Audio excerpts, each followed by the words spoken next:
പണ്ടൊരിക്കൽ ബുദ്ധൻ തൻ്റെ അനുയായികളുമായി സവാരി നടത്തുന്നതിനിടയിൽ ഒരു ഗ്രാമത്തിലൂടെ കടന്നു പോവുകയുണ്ടായി. ആ ഗ്രാമത്തിലെത്തിയതും തൻ്റെ ശിഷ്യന്മാരുമായി കുറച്ച് ദിവസം അവിടെ തങ്ങാൻ ബുദ്ധൻ തീരുമാനിക്കുന്നു. ഒട്ടും വൈകിയില്ല.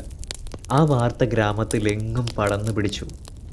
ഗൗതമ ബുദ്ധൻ അവരുടെ ഗ്രാമത്തിലെത്തിയിരിക്കുന്നു എന്നതായിരുന്നു ആ വാർത്ത. ഈ ഒരു കാര്യം അറിഞ്ഞതും ആളുകൾ ബുദ്ധനെ കാണാനായി എത്താൻ തുടങ്ങി. എന്നിട്ട് അവരുടെ പ്രശ്നങ്ങൾക്കുള്ള പരിഹാരം അദ്ദേഹത്തിനോട് ആരായാൻ തുടങ്ങി.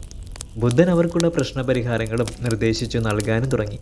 ഇതിനൊക്കെ ഇടയിൽ ഒരു ഗ്രാമവാസി ബുദ്ധനോട് ചോദിച്ചു, "ഓ ലോഡ്, ഞങ്ങളെല്ലാവരും ഇവിടെ വളരെ കഷ്ടപ്പെട്ടാണ് ജീവിതമൊക്കെ തള്ളി നീക്കിക്കൊണ്ടിരിക്കുന്നത്.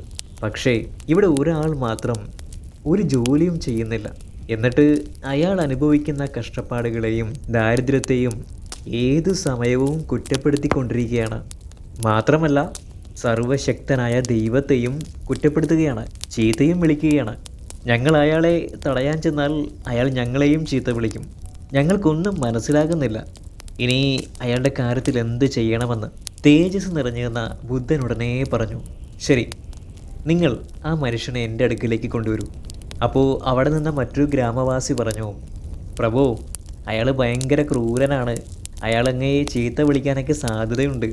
അയാൾ അങ്ങയെ ചീത്ത വിളിക്കുന്നത് കണ്ടാൽ ഞങ്ങൾക്ക് സഹിക്കാൻ പോലും പറ്റില്ല.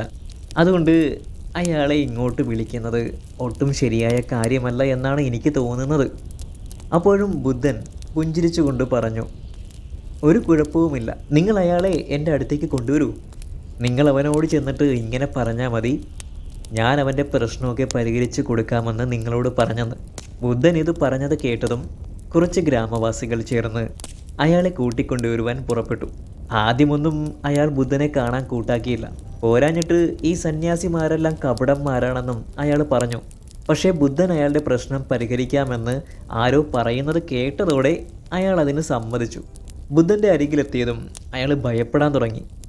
എന്നിട്ട് കാലുകളൊക്കെ വിറച്ചുകൊണ്ട് ബുദ്ധനോട് ചോദിച്ചു, "പറയൂ, എന്താണ് കാര്യം? എന്തിനാ നീ എന്നെ കാണണമെന്നൊക്കെ പറഞ്ഞത്? ദൈവത്തെ കുറ്റപ്പെടുത്തരുത് എന്ന് പറയാനാണോ നീ ഇങ്ങോട്ട് എന്നെ വിളിപ്പിച്ചത്? എന്തുകൊണ്ട് ഞാൻ ദൈവത്തെ കുറ്റപ്പെടുത്താതിരുന്നുകൂടാ? അതുകൊണ്ട് ഇപ്പോൾ ഒരു കുഴപ്പമില്ല. എന്താണ് ഈ ദൈവം എന്ന് പറയുന്ന ആൾ എനിക്ക് നൽകിയത്? ഈ ഒന്നിനും കൊള്ളാത്ത എൻ്റെ ഈ ശരീരമോ? ജീവിക്കാൻ പണം വേണം.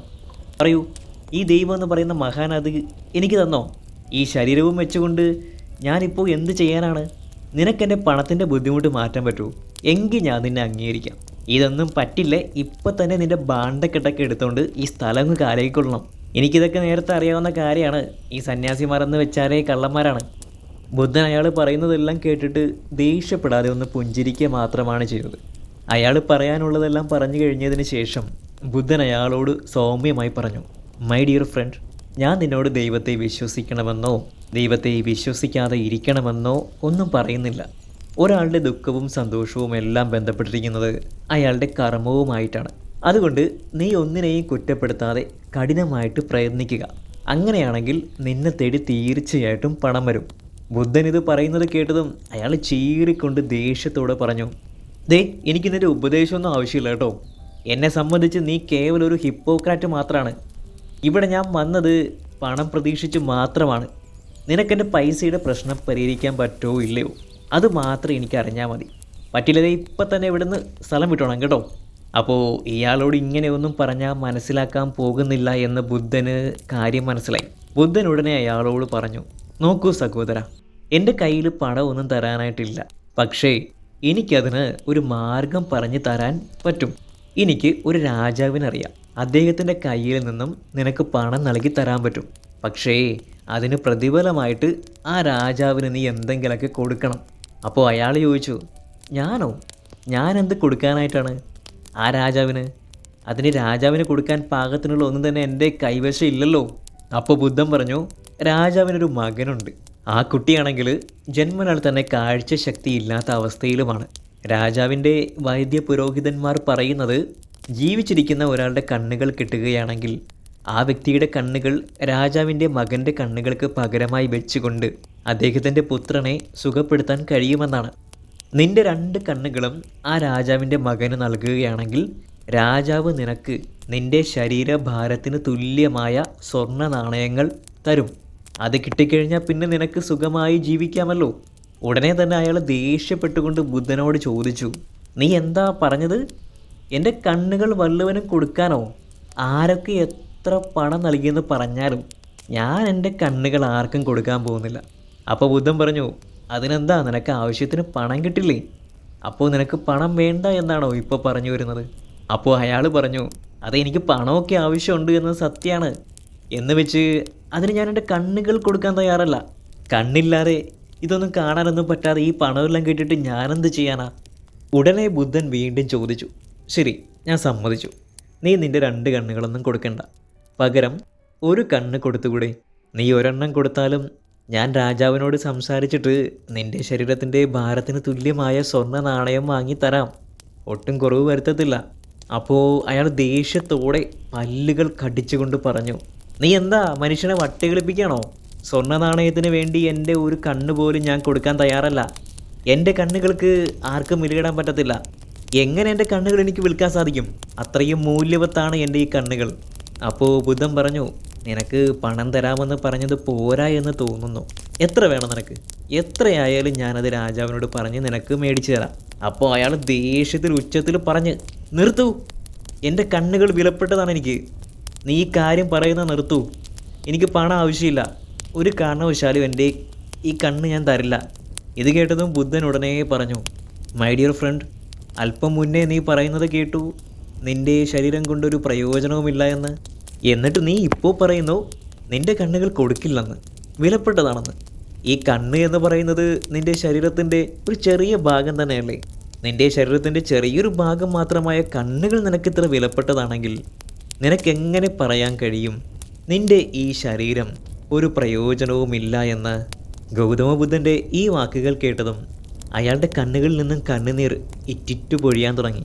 അയാൾ ബുദ്ധൻ്റെ കാലിൽ പിടിച്ച് നിർത്താതെ കരയാൻ തുടങ്ങി. ബുദ്ധൻ അവനെ പിടിച്ചെഴുന്നേൽപ്പിച്ചുകൊണ്ട് വാത്സല്യത്തോടെ പറഞ്ഞു, മകനെ, ഈ പ്രകൃതി നമുക്ക് ഇത്രയും മൂല്യം നിറഞ്ഞ സൗന്ദര്യമുള്ള ഒരു ശരീരം തന്നു. പക്ഷേ ഒട്ടുമിക്കവരും ആ പുണ്യം തിരിച്ചറിയാതെ സ്വയം കുറ്റപ്പെടുത്തിക്കൊണ്ടിരിക്കുകയാണ്. മകൻ തന്നെ നോക്കൂ, ഇത്തിരി മുന്നേ എൻ്റെ കുഞ്ഞെന്നോട് പറഞ്ഞില്ലേ, ഈ ശരീരം കൊണ്ട് എനിക്കൊരു പ്രയോജനവുമില്ല, എന്തിനാ ദൈവം എനിക്ക് ഈ ശരീരം നൽകിയത് എന്ന്. പക്ഷേ ആ മകൻ തന്നെ ഇപ്പോൾ പറഞ്ഞില്ലേ, എൻ്റെ ശരീരം മൂല്യവത്തായതാണെന്ന്. ഇതർത്ഥമാക്കുന്നത് എന്തൊക്കെയാണോ മനുഷ്യന് സൗജന്യമായിട്ട് ലഭിക്കുന്നത് അതിനൊന്നും മനുഷ്യൻ മൂല്യം കൽപ്പിക്കുന്നില്ല, അല്ലെങ്കിൽ അതിൻ്റെ വില മനുഷ്യൻ മനസ്സിലാക്കുന്നില്ല. അതുകൊണ്ട് നമ്മൾ എപ്പോഴും ഈ പ്രകൃതിയോട് നന്ദിയുള്ളവരാകണം. അത് ഞാൻ പറയാനുള്ള കാരണം, ഈ പ്രകൃതിയാണ് നമുക്ക് ഇത്രയും നല്ലൊരു ശരീരം നൽകിയത്. ഈ ലോകത്തിലെ ഒന്നിനോടും പകരം വെക്കാൻ പറ്റാത്ത മൂല്യവത്തായ സ്വത്ത്.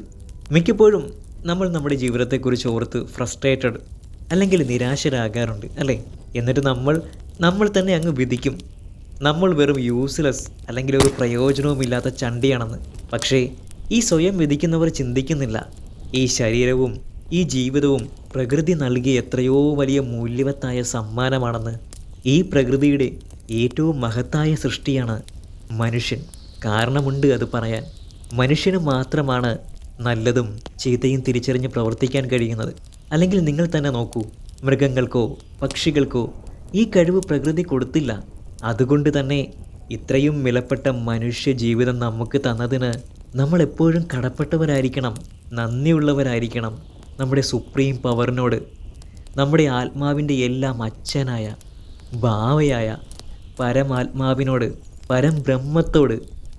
അപ്പോൾ നിങ്ങൾ സന്തോഷത്തോടെ ഇരിക്കണമെങ്കിൽ നിങ്ങൾക്ക് ആവശ്യമുള്ളത് മാത്രം ചിന്തിക്കുക, ആവശ്യമില്ലാത്ത കാര്യങ്ങൾ ചിന്തിക്കാതെ ഇരിക്കുക. ഇനി നിങ്ങളുടെ ടേണാണ്. ഇത്രയും നല്ല ഒരു മനുഷ്യജന്മം കിട്ടിയതിൽ സന്തോഷിച്ച് സൽക്കർമ്മങ്ങൾ ചെയ്ത് ജീവിക്കണോ, അതോ വേണ്ടാത്ത കാര്യങ്ങൾ ചിന്തിച്ച് സങ്കടപ്പെട്ടിരിക്കാനാണോ എന്ന് തീരുമാനം നിങ്ങളുടേത് മാത്രം.